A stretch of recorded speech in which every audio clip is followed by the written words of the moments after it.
아침에 베드로 후서 이제 시작했고요. 그래서 어제 시몬 베드로에 대해서 우리가 생각하면서 생각했고요. 오늘은 1절, 2절 머릿말에 있어서 서론에 불과한데요. 사실은 여기서 베드로 전서와 좀 다르게 후서는 여기서 이 정체성 전체를 들여다볼 수 있는 내용이 사실은 이 안에 담겨 있고요.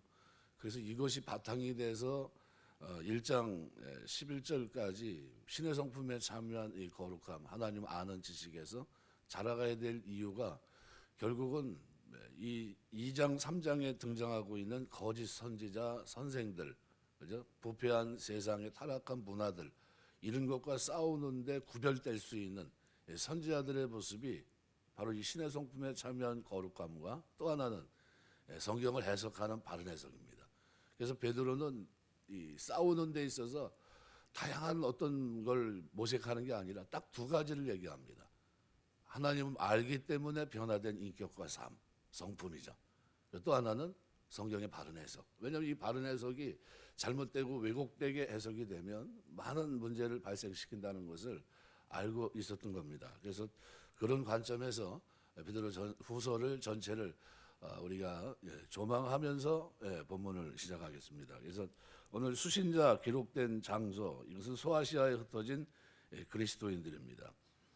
발신자는 여전히 시몬 베드로인데 수신자에 대한 길고 특징적인 묘사가 나온다. 만약 그런다면 어떤 사람들일까? 오늘 본문에서는 하나의 단서로 동일하게 이소티몬이라는 단어인데요. 뭘 수식했는지는 애매하지만 베드로가 말하는 수신자들은 베드로가 우리라고 부를 때 염두에 두었을 유대인 또는 그리스도인들에 비해서 주로 이방인 출신의 그리스도인들을 지칭한 그런 것으로 보시면 될 것 같습니다. 특별히 유대인들, 이방인들이든 예수 그리스도의 의로 말미암아 구원을 전 교회적으로 확인한 그 당시에 예루살렘 공의의 결정, 사도행전 15장 1절에서 21절에 기록이 되어 있는데요. 이 기록을 떠올린다면 유대인 그리스도인의 수장격인 베드로가 이방인 그리스도인들로 이루어진 수신자 교회, 베드로 후서의 이 내용을 받는 이 수신자 교회에게 이 서신을 보냈을 가능성이 대단히 농후합니다. 이렇게 보는 이유는 대단히 많고요. 그래서 만일 베드로후서가 베드로전서에서 보낸 둘째 편지가 맞는다면, 그래서 베드로후서 3장 1절 말씀은 이렇게 표현합니다. 사랑하는 자들아, 내가 이제 이 둘째 편지를 너희에게 쓰노니 이 두 편지로 너희의 진실한 마음을 일깨워 생각나게 하여, 이렇게 얘기합니다. 그러니까 이방인 그리스도인들이 주로 이루고 있는 베드로전서 수신자와 동일한 대상이기 때문에 그렇게 생각할 이유의 여지가 분명합니다. 또 1장 4절에서 7절 오늘 후서에 보면 4절에서 7절에서 언급되는 신적 성품은 당시 그 헬라 문화권 속에서 강조되던 덕목과 그 내용 형식에 있어서 매우 유사한 점들이 많습니다. 그래서 2장 3장에서 묘사되는 거짓 교사들의 형태, 가르침, 헬라의 세속적인 철학, 사조를 많이 반영하고 있다 하는 점도 이런 시각을 지지합니다. 그래서 베드로후서 수신자 교회는 주로 거짓 교사들의 활동을 통해 당시 로마의 세속적인 사상이나 태폐적인 문화에 많이 노출된 그런 교회로 보고 있습니다. 특별히 베드로후서의 수신자는 베드로전서의 경우처럼 아나톨리아 반도, 뭐 여러 지역을 얘기하는데 본도, 갈라디아, 갑바도기아, 아시아, 비두니아에 흩어진 여러 교회들, 여기를 지칭하고 있고요. 그래서 이 지역에 로마 멀리 떨어져 있었던 에게 동쪽 또는 흑해 남쪽 변두리 지역이긴 했지만 로마 행정권이 완연히 미쳐서 헬라화가 많이 진행된 곳이고 1세기 말엽에는 기독교 복음이 널리 전해졌던 그런 지역이기도 합니다. 베드로후서는 아마 베드로전서를 기록한 똑같은 장소에서 기록이 됐다면 그것은 바벨론으로 암시되고 있는 로마가 될 확률이 굉장히 높습니다. 베드로전서 5장 13절. 그러니까 로마에서 베드로가 보낸 둘째 편지라고 보는 것이 가장 무리 없는 추정이다 생각이 됩니다. 그래서 베드로후서는 바벨론과 같이 거짓되고 부패한 세속의 강력한 미혹의 물결이 흐르는 로마 변방, 아나톨리아 반도에 흩어진 주로 이방인 교회, 그리스도인 교회들에게 보낸 격려와 경고의 서신입니다. 이 베드로는 이 둘째 편지에서 세상 속의 교회, 세상 속의 교회가 얼마나 힘듭니까? 예? 그 선한 양심, 회복된 양심을 가지고 세례받고 죄에 대해서는 죽은 자, 의에 대해서는 산 자로 자유가 그냥 자유가 아니라 목적 있는 자유를 가지고 이 땅을 살아내는 거 얼마나 힘듭니까? 근데 그 교회 안으로 이 세상 속에 바벨론의 강력한 미혹, 그 거친 가르침, 거짓된 썩은 삶의 유혹 이런 것들이 들어왔다고 생각해 보십시오. 얼마나 힘듭니까? 바깥에도 힘든데 안에 그것이 들어왔어요. 어떻게 해요? 맞서야 되겠죠. 싸워야 되겠고 바로 그 장면을 바로 이 베드로 후서가 담고 있는 겁니다. 어떻게 싸울 거냐? 그래서 사도 베드로의 처방전은 뭡니까?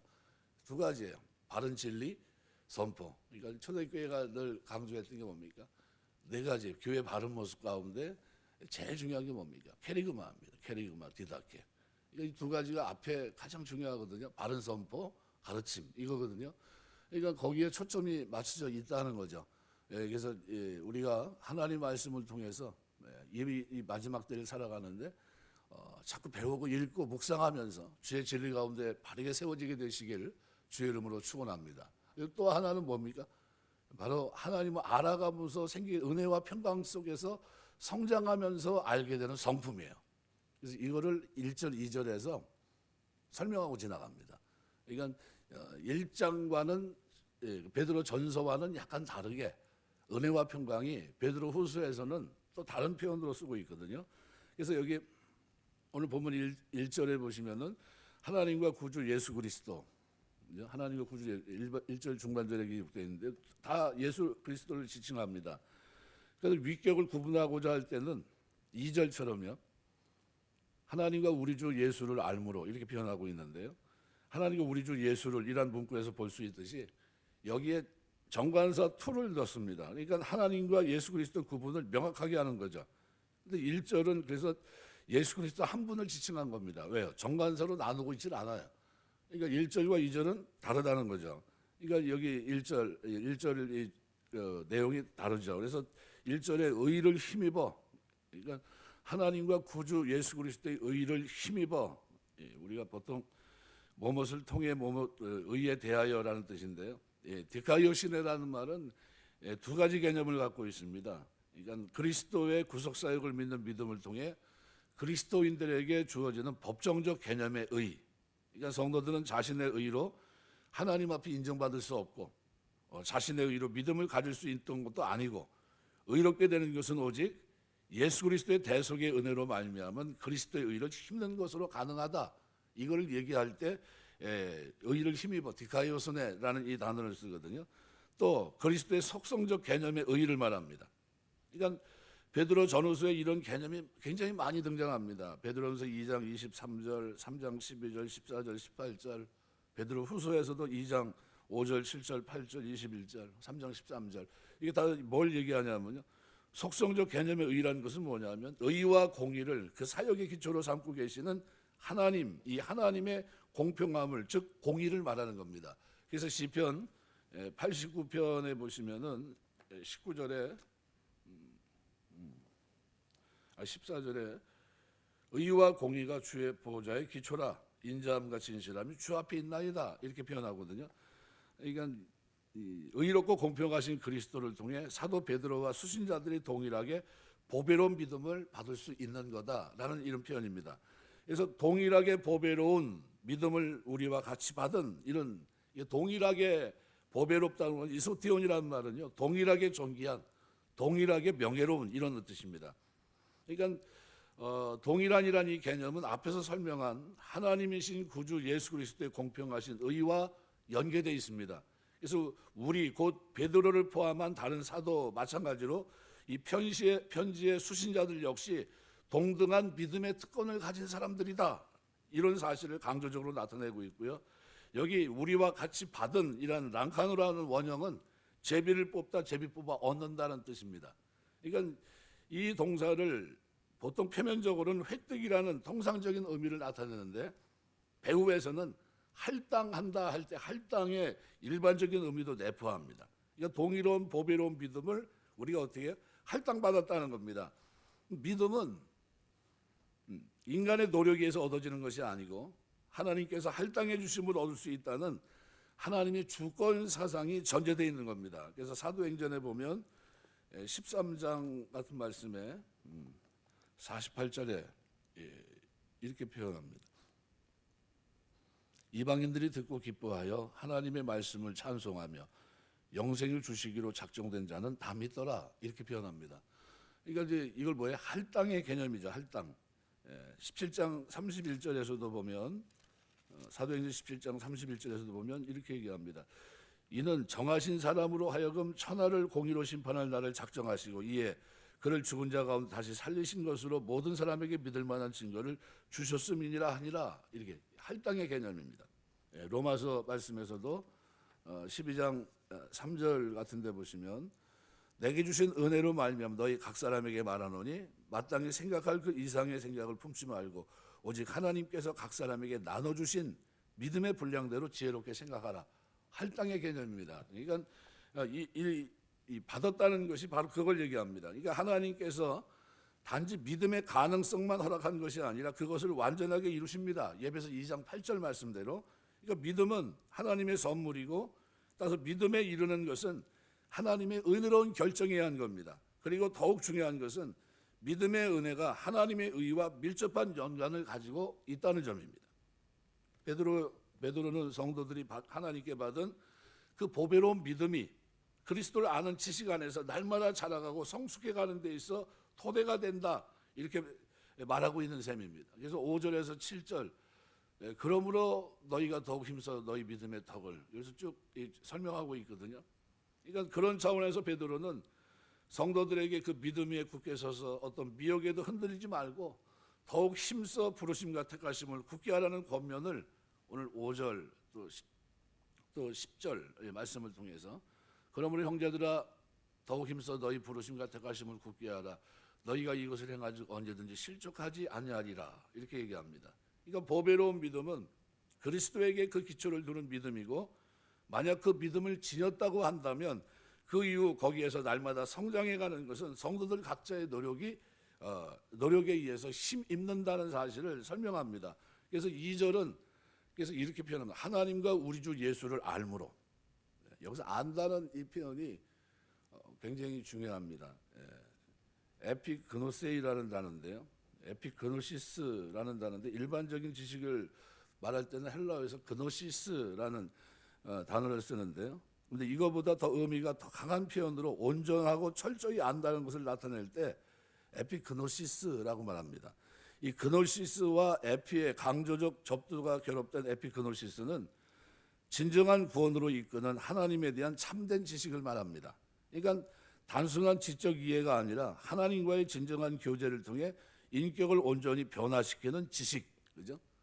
내가 아는 지식이 하나님을 경외하는 자리로 나가지 않는다면 그 지식은 죽은 겁니다. 아무 의미가 없는 거예요, 그죠? 그 지식이 살아계신 하나님과의 교제의 자리로 나갈 수 있어야 되겠죠.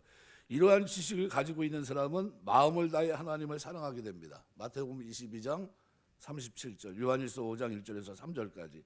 그러니까 그노시스와 에피그노시스, 이걸 보통 부부가 아는 거다라는 것으로 보통 많이들 이해하잖아요.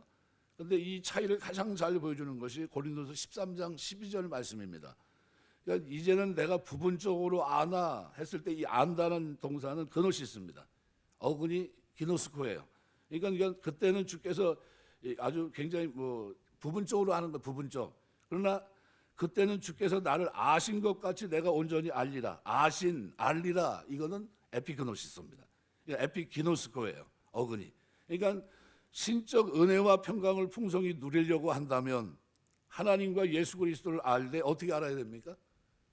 에피그노시스, 에피기노스코, 이걸 알아야 된다. 아주 깊이 있게 알아야 된다는 겁니다. 온전히 알아야 된다. 여기에 참된 은혜와 평강이 있다는 거예요. 이걸 나눌 수 없다는 겁니다. 그리고 그걸 누릴 수 없다는 거예요. 만일 이 깊은 지식이 없다면 하나님이 주시는 구원받은 자 그 의의를 통해서 동일한 믿음을 가졌지만 은혜와 평강을 누리지 못한다, 그 얘기입니다.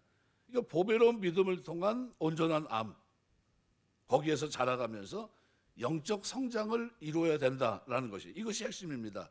그래서 베드로는 거짓 교사와 이단 공격에 노출되어 있는 오늘 베드로후서의 수신자들에게 온전한 삶에 대해서 거듭 강조합니다. 뭐 베드로전서 1장 3절 8절 또 2장 2절 뭐 이런. 그러니까 이것이 뭐와 또 연관이 있습니까? 은혜와 평강이 너희와 더욱 많을지어다. 이 단어가 연관이 되어 있습니다. 그러니까 베드로전서에서는 인사말을 보시면요, 베드로전서 1장에 보시면은 이렇게 표현합니다. 1장 2절에 보면 곧 하나님 아버지가 미리 아심을 따라 성령이 거룩하게 하심으로 순종함과 예수 그리스도의 핏부림을 얻기 위해 택하심을 받은 자들에게 편지하노니 은혜와 평강이 너희에게 더욱 많을지어다. 이렇게 지나가거든요. 은혜와 평강이 많아야 되는구나. 그런 것이 있구나. 이렇게 지나갈 수 있는데 베드로 후서는 2절에서 이렇게 말합니다. 하나님과 우리 주 예수를 알므로 은혜와 평강이 너희에게 더욱 많을지어다. 뭔 차이가 있냐면요, 베드로전서에서는 전치사구를 한정됨이 없이 단독으로 쓰였고요, 베드로 후서에서는 알므로에 해당하는 에피그노세이라는 이 전치사구에 의해서 한정되게 쓰였습니다. 이 설명하면요, 베드로는 베드로 후서에서 은혜와 평강이 더욱 많아지는 것과 하나님과 그리스도에 대한 온전한 지식을 연결시키고 있는 거예요. 그러니까 전서와 다르게 후서에서는, 그러니까 온전한 지식이 없이는 은혜와 평강이 더욱 많아질 수 없다는 겁니다. 우리가 신앙생활하면서 하나님을 알아가면서 그 알미, 은혜와 평강이 우리에게 더 많아지는 은혜가 있게 되시길 주의 이름으로 축원합니다. 그래서 이 은혜라고 하는 카리스라는 말은요, 구약 히브리어 휴이라는 단어의 역어입니다. 자기 백성을 향한 하나님의 무한한 기쁨뿐만 아니라 그로 인한 무조건적인 호의를 나타내는 단어고요, 평강 에이레네라는 말은 구약 히브리어 샬롬의 역어입니다. 그러니까 외부에서 어떤 상황에서도 고요함과 평정함을 유지하는 하나님의 평강을 나타내는 그런 말입니다. 이건 두 개념 다 누구 거예요? 우리 인간에게는 나타날 수 없는 거예요. 나올 수 없는 것이고 오직 하나님에 의해서만 주어지는 겁니다. 은혜와 평강이. 그러니까 이 은혜와 평강은 그리스도의 대속 사역을 통해 그의 의를 힘입어 하나님의 자녀가 된 자들만 하나님으로부터 받을 수 있는 특별한 하나님의 선물이에요. 오늘 이 선물이 저와 여러분에게 더욱 많아지게 되시길 주의 이름으로 축원합니다. 누굴 통해서요? 알아가면서 그 그리스도를 알므로. 그래서 여기 2절은 하나님과 우리 주 예수를 알므로 은혜와 평강이 너희에게 더욱 많을지어다. 이런 측면에서 베드로의 이 축도의 의미, 하나님과 그리스도를 온전히 아는 가운데 은혜와 평강이 더욱 많아진다는 사실의 의미를 우리가 이해합니다. 여기 더욱 많을지어다, 이 단어는 증가시키다 의미를 지닌 플레티노라는 수동태 희구법으로 되어 있습니다. 사도 베드로의 간절한 염원을 나타내고 동시에 그 은혜와 평강이 오직 하나님에 의해서만 증가된다는 사실을 분명하게 설명하고 있는 겁니다. 하나님에 의해서만 분명히 이것이 주어지는 것이고 하나님을 알아가는 자들에게 이것이 더욱 많아지는 것이고, 그럼 뭐 초점 어디에 맞춰야 됩니까? 하나님을 알아가는데. 그래서 이 3절부터 보시면은 이렇게 말합니다. 하나님과 우리 주 예수를 알므로 은혜와 평강이 너희 더욱 많을지어다. 쭉 설명하면서 8절에 보면 이렇게 말합니다. 이런 것이 너희에게서 흡족한즉 너희가 우리 예수 그리스도를 알게 게으르지 않고. 아는 사람들의 삶에 뭐가 있습니까? 이 신의 성품에 참여한 거룩함, 이것이 다양한 성품의 모습으로 나타난다는 거예요. 그러니까 지금 이거 뭐예요?